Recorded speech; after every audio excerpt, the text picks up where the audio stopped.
Hello everyone, my name's Amaya. My pronouns are she, her, hers. I am the VP of Marketing for the ICC, for the co-ops here at Ann Arbor.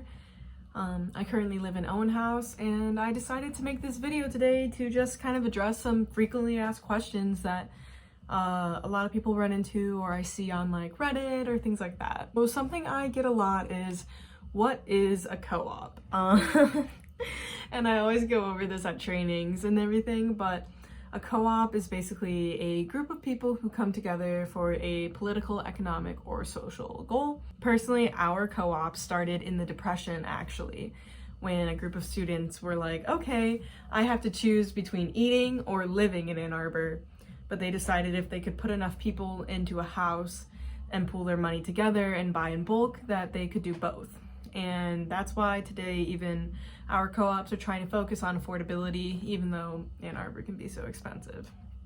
And for co-ops, that means you own it. So technically I own part of this house right now. And every one of my housemates does too. So some of the big differences of living in a co-op instead of like an apartment or just a house with a few people, you will most likely have more housemates. Our smallest house holds 12 people. Our largest, about 150. The average though, I would say is about 20 in a house, and these are huge mansions. The big differences are everything is like pretty much made with the communal aspect. So there's no like, oh, you get this bathroom, you get this one, except maybe in special circumstances.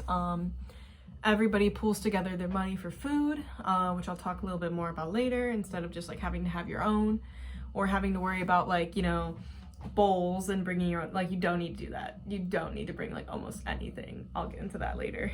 And also we have like democratic control, so everybody is like equal in our houses. Like every vote counts the same. House presidents don't have more. Other people that are new don't have less votes than those who have been here longer. We try to keep it at like a baseline, with very socialist like foundations in that regard. Also, things that make us a little bit different than like living in an apartment or a house with a few people is we also have forms of accountability, whether that be making sure people do their chores. I lived in a sublease once and I could never use the sink because I couldn't even move like the dishes. They were stuck to like the faucet. Like that wouldn't happen here in that regard without someone being like held accountable. We have like processes and like we have a whole team about dispute and resolution, so to help people work through personal relations in the house. There's just like a lot of trainings and things that we also offer, and leadership abilities that you wouldn't just normally have in your living space. What is expected of you if you move into a co-op? Well, one, charges. We don't pay rent, we pay charges because we don't rent it, we own it. So your charges are compiled of like ICC charges and house charges. ICC charges are basically something that all the like 18 houses on campus pull together with. So that covers stuff like maintenance, because these houses are old and we are held to higher standards than some apartments and most landlords in Ann Arbor. So technically the quality of living structurally is better. We also pay our payroll, so like our housing staff, our like director of communications, people who work together on like cases for the ICC. Our property taxes are through the roof, so those. And then just like scholarships and other things, which you are eligible for. We have a couple different types of scholarships, so then your charges can be even less.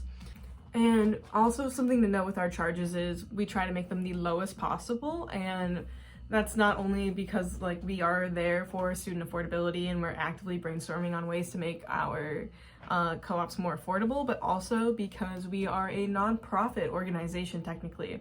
So unlike landlords, we aren't trying to make money off the fact that you need somewhere to live. It's the like baseline of, well, the government's pretty much charging this much and we want to give these people livable wages for doing the work that they do for us, so this is what we have right now.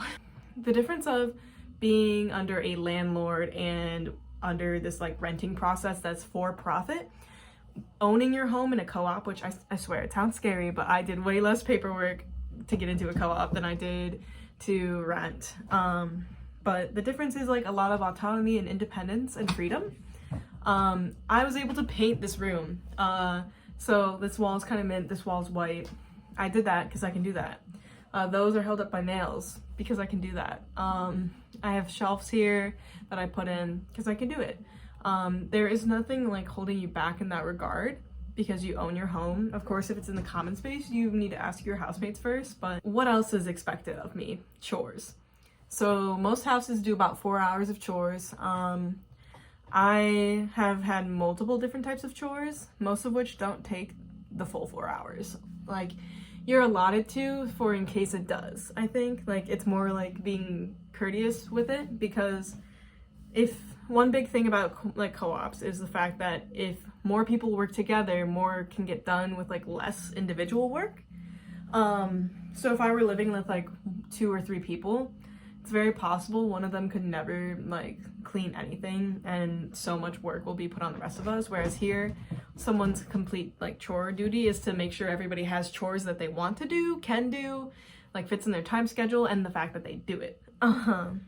So I've personally been a dinner cook, so that takes up actually most of the time, but it's a much more fun chore, and it's very rewarding to see everybody eating your food and enjoying it, hopefully. But something else that I did was I was a bathroom clean.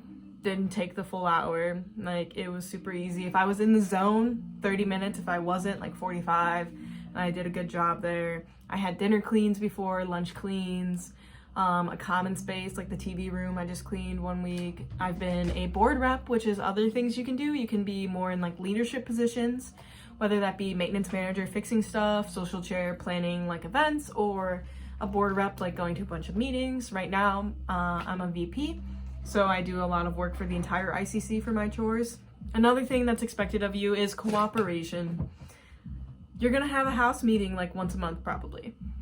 Everybody in that house meeting is there, but those are important things that need to be voted on. You should cooperate together. Not leaving trash in the hallway, or like if you use the last thing of toilet paper, like changing it. Just like small acts of cooperation, and larger ones too, like being together as a house. Like currently we are going through the COVID pandemic, and as a house I am so proud of the cooperation that we have been given from each other, because we're like, okay, if one person is uncomfortable with people going to bars, we aren't going to do it. We are going to swear that we are going to respect our fellow house member in that regard. Coming together and going through like policies, procedures, protocols, and just coming up with like the best way to keep our house safe and happy and risk-free, but still hitting everybody's specific needs. And it can get messy. You're not going to always get along with every single person you live with, whether there's 4 people or 23.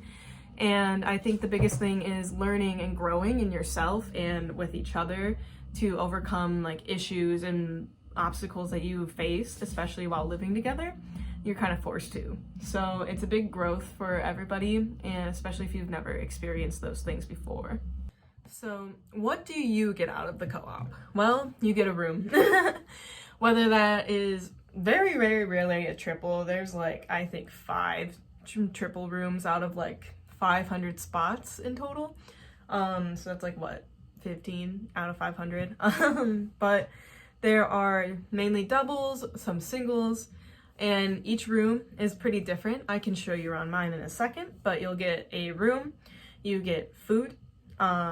Your food is unlimited, so it's GUF, which we mean general, unrestricted, free food, which is basically everybody pulling in, and no one's gonna be like, you can only take 2 cups of rice a week. Like, no one's going to do that. You get full use of it, because like, I don't touch rice. But do I touch the broccoli? Yes, I take a lot of broccoli, but some other people don't. And if our food steward notices a lot of us like broccoli, we'll get more. Food steward is like a chore position that goes and gets all the groceries. I'll make a video about those. I don't know. But basically we all like get food, unlimited. I have not had to go to the grocery store in weeks, which is very nice, especially in pandemic time. And we do house dinners together. Most houses do 5 nights a week. I think Esher does 7. Esher also gets a chef that helps out with them. But most houses do 5 nights a week, and people's chore hours are to cook. And so it's really nice going downstairs at like 7 p.m. each night and being like, dinner is made for me. Sweet. And it's better than like dining hall food. Like I think last week we had arepas, we had like tiki masala, we had some sort of Italian dish that was really good. We've had like taco nights with like so many different like things to pick from, breakfast for dinner. It varies. People get really creative. It's great. You get a fully furnished room. I'll explain that later. Laundry, free laundry. I can use the laundry machine as much as I want because my utilities are included in the charges. So your food, room, everything in your room, all the services, and like your laundry included, parking included, amenities. Each house is different. Some houses have a rock climbing wall and an in-house gym. That's truth. Some have like a ball pit. Some have dance poles. Some have like the oddest things. Like we have Guff amps. We have 2 pianos. We have a pool table in my house. Like they range. They have so many things. And then your community, you get your community. Wow. I'm gonna show you around my room, and believe it or not, I did not clean this for you, but we have our little walkway. I have a pretty nice double. That's our radiator because I live in an older home, so we have old heat. This is my roommate's bed, and she has space underneath. It came with a mattress, the bed frame. Her dresser came with it. This is my bed. Everything came with it, bed frame. And then I have a dresser. This is my roommate's desk. We always have a closet. We have a pretty nice closet for our room.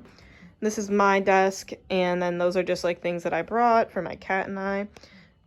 So I mentioned I have a cat. I do, because in some co-ops you're allowed to have pets. My house is a pet-friendly co-op. Currently there is someone who has allergies who lives here, so I'm really cautious about where I let her be and how I like let her out. We also have a bearded dragon, 2 fishes, there's another cat, and currently we have a temporary dog we're fostering. So depending on the co-op, it says on the website under our houses if they're pet friendly or not. But if you have an ESA, they are going to be allowed in every house, but I do ask you be considerate about where you live with an ESA. Say hi to Lemon.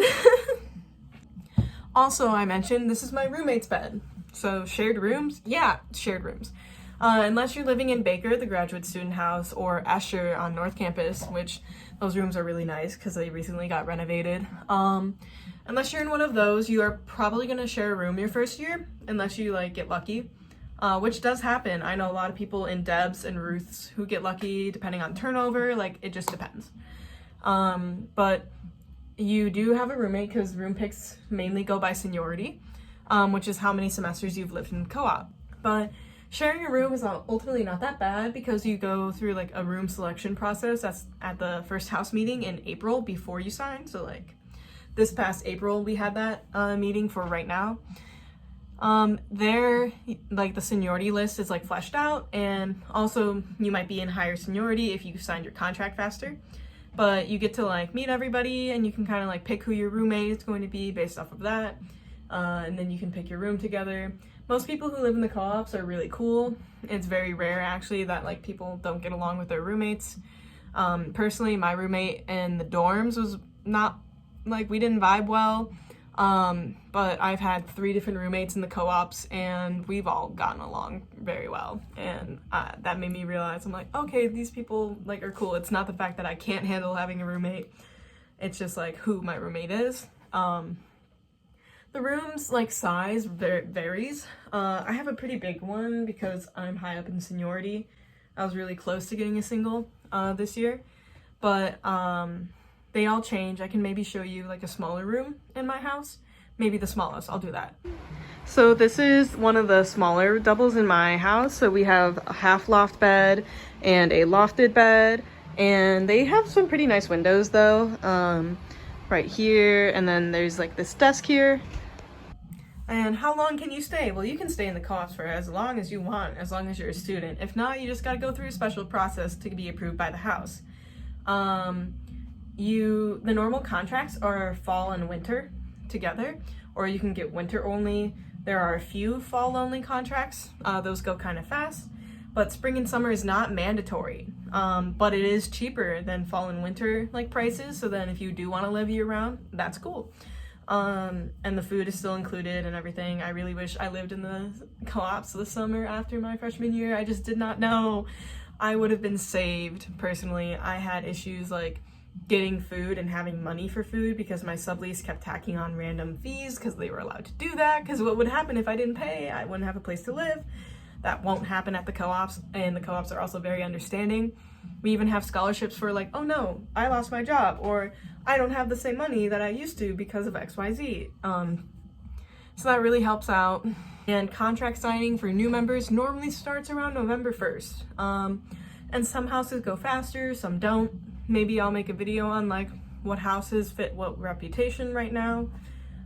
You won't be rejected from houses. You might not get into your top 3 depending on how late you sign, but you'll be able to like see where spots are available.